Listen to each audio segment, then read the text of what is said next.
For more news and trending updates, subscribe to Connect Gujarat. Press the bell icon to never miss an exclusive from us.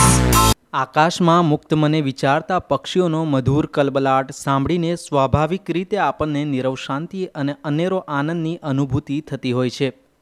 ચકલી, કાબર, પારેવા, કોયલ અને મોરના મીઠા મધુર ટહુકા સાંભળીને મન મોહિત થઈ ઉઠે છે. પરંતુ આજના કહેવાતા શહેરીકરણને લીધે હવે પક્ષીઓના કલબલાટનું સ્થાન વાહનોના ઘરઘરાટ અને હોર્નના કર્કશ અવાજે લઈ લીધું છે. હવે ઘોંઘાટભર્યા વાતાવરણમાં પક્ષીઓના કલરવ સાંભળવાની આપણી આદત પણ છૂટી ગઈ છે.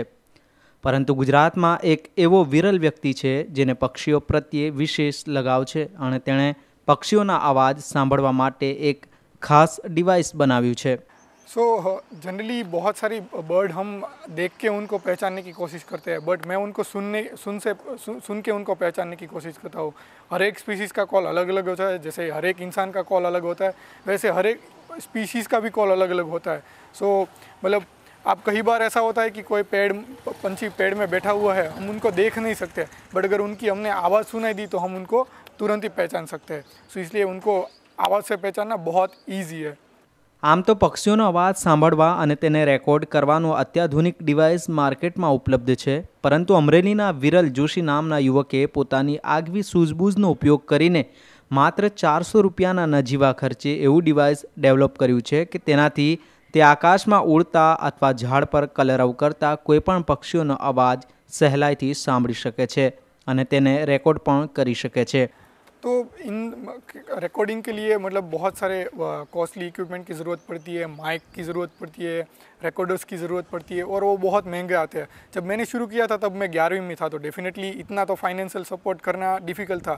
फैमिली से अच्छा सपोर्ट था तभी जाके मैं यहाँ तक पहुँचा हुआ हूँ, बट इतना भी मतलब पॉसिबल नहीं था क्योंकि वो लाखों में वो इक्विपमेंट आते हैं. सो फिर मैंने सोचा कि ठीक है, अभी ले तो नहीं सकते बट बना तो सकते हैं. तो थोड़ा स्टडी किया, जाना और सेम मतलब टेक्निक यूज़ करके वो इक्विपमेंट बनाया और उसी से सब ये सारे रिकॉर्ड किए. આ ડિવાઇસ બનાવવા માટે તેણે મોબાઈલ ફોન રેકોર્ડર, માઇક્રોફોન અને તગારા જેવા સામાન્ય ઉપકરણોનો ઉપયોગ કર્યો છે. પક્ષીઓના ખાસ પ્રકારના આ વોઇસ રેકોર્ડરથી વિરલ અત્યાર સુધીમાં પક્ષીઓની 513 પ્રજાતિઓના અવાજો રેકોર્ડ કર્યા છે. હાલમાં તે Indian institute of science and રિસર્ચના એક પ્રોજેક્ટ ઉપર કામ કરી રહ્યો છે. सो मतलब ये जो इंस्ट्रूमेंट बनाया वो नॉर्मल चीज़ों के मतलब जो हम मवेशियों के लिए जो खाना खिलाते हैं उसके लिए वो पतीला आता है, तो ऐसे ही प्लास्टिक का पतीला मिला और जिससे मतलब 300 रुपये के आसपास में ही ये इंस्ट्रूमेंट बन गया और उससे भी बहुत अच्छा काम हो रहा है. जी, तो आगे क्या फ्यूचर का क्या प्लानिंग है आपका?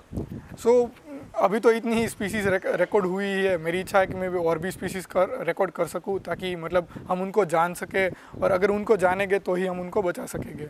ભારતમાં પક્ષીઓની જેટલી પ્રજાતિ છે તે તમામના અવાજો રેકોર્ડ કરવાની વિરલની મહેચ્છા છે અને તે પક્ષીઓના અવાજની એક ડેટા બેંક તૈયાર કરી રહ્યો છે, જેનાથી આવનારી પેઢીને પક્ષીઓ પ્રત્યે જાણકારી મળી રહે. मैंने भारत भर से पक्षियों की आवाज़ रिकॉर्ड की हुई है.